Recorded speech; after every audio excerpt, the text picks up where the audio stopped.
I'm Mike Hart. Here's what we're tracking on this Tuesday. The CHP is investigating a deadly collision involving a car and pedestrian in East Bakersfield overnight. The CHP says it all happened on Edison Highway near East California at about 7:15.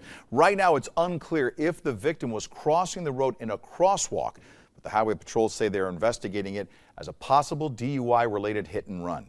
We don't have identification this morning on the victim or the driver. Officials do say the driver was located and arrested and will be booked on related charges. We have new information on a fatal accident involving a car and a bicyclist in East Bakersfield. Not far from that scene, officials say a Dodge was headed north on Oswald just after 10 p.m. when a bicyclist, apparently with no lights or reflectors, suddenly rode out into the intersection at Alloway Lane. It was then hit by the van.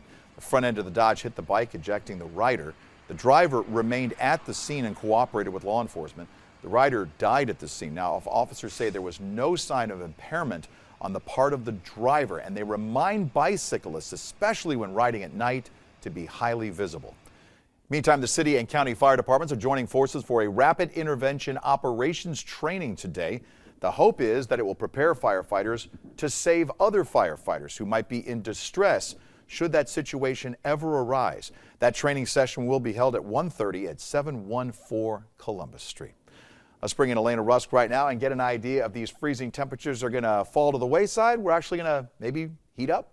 Yeah, it's hard to use the word heat, but that's exactly what's happening because we're talking about February temperatures that have been freezing the last 2 mornings, and now we have tropical air moving onshore, so a big jump in temperatures, 10 to 20 degrees warmer in many locations as this high pressure is in control. Yes, there's cloud cover increasing today, but that's a sign of the warm air moving onshore, which brings us a soaking rain for much of tomorrow into Friday, and then a system out in the Pacific is going to churn onshore, pushing the last of that onshore Friday, and then another system on its heels will usher in some colder week air for the weekend ahead and possibly some mountain snow as a result. So today we're at 60 with those increasing clouds, increasing winds overnight, and then increasing rain tomorrow. Still some rain to deal with on Thursday as that system moves onshore. There's a secondary system Friday, another push Sunday, and that system's colder. So we could be talking about weekend mountain snow like I mentioned, starting at about 7,000 feet for the snow level tomorrow, possibly falling to pass level by this weekend. And then as we all clear out very slowly on President's Day Monday, that looks to be dry for the holiday, but possibly another hard freeze for Kern County heading into that night.